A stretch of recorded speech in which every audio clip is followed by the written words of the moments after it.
রাতের অন্ধকারে বিষ প্রয়োগে জমির মাখনা চারা নষ্ট করার অভিযোগে চাঞ্চল্য মালদার হরিশ্চন্দ্রপুরের গাংনদিয়া গ্রামে।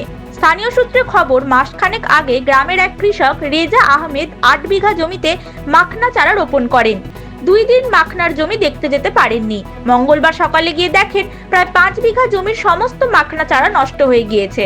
কৃষকের দাবি, বিঘা প্রতি 5,000 টাকা খরচ করে চারা রোপণ করেছিলেন তিনি। 8 বিঘা জমিতে প্রায় লক্ষাধিক টাকা খরচ হয়েছে। তার প্রায় 5 বিঘা জমির মাখনা চারা নষ্ট হয়ে গিয়েছে। অন্য জমিতে মাখনা চারা সতেজ রয়েছে। মালদার চাঁচল ও হরিশ্চন্দ্রপুর মাখনার চাষের জন্য বিখ্যাত।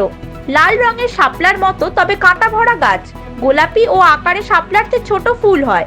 পানি ফলের মতো জলাভূমির এই ফসল অত্যন্ত পুষ্টিকর। মাখনার বীজ থেকে তৈরি খই বাজারে প্যাকেটজাত হয়ে বিক্রিও হয়। ঋণ নিয়ে মাখনা চাষ করেছিলেন রেজা। কি করে ঋণ পরিশোধ করবেন সেই চিন্তায় মাথায় হাত। কেউ শত্রুতা করে ফসল নষ্ট করে দিয়েছে বলে দাবি রেজা আহমেদের। 2-3 দিন আগে আমি জমিতে আসতে পারিনি, 2-3 দিন ধরে জমিতে আসতে পারিনি। তার আগে আমার মাখনার জমি ঠিক ছিল, হালকা পচা ধসা ছিল। তো দেখেছিলাম, তো ভাবছি হয়তো ঠান্ডার ওয়েদার কারণে হয়তো 2-4টা গাছ পড়ছে। কিন্তু আজকে হঠাৎ 2 দিন পরে এসে দেখলাম যে একদম গাছ নেই বলেই চলে আর কি। যারা মাখনা চাষ করে অভিজ্ঞ লোক, বিভিন্ন জায়গার গ্রামে বাগমারা, আলিপুর সবাই লোককে দেখালাম। এক কথায় ওরা বলছে এটা বিষের জল ছাড়া সম্ভব নয়, বিষের জল ঢুকেই এটা গাছটা মারা গেছে আর কি। বিষের জমিরই গাছ, ভালো গাছ আছে সতেজ, কিন্তু আমার গাছ নেই। আমি ঋণ নিয়ে করেছি, আমি বিভিন্ন ঋণগ্রস্ত হয়ে আছি। এখন কিভাবে গাছ লাগাবো আমি টেনশনে পড়ে গেছি।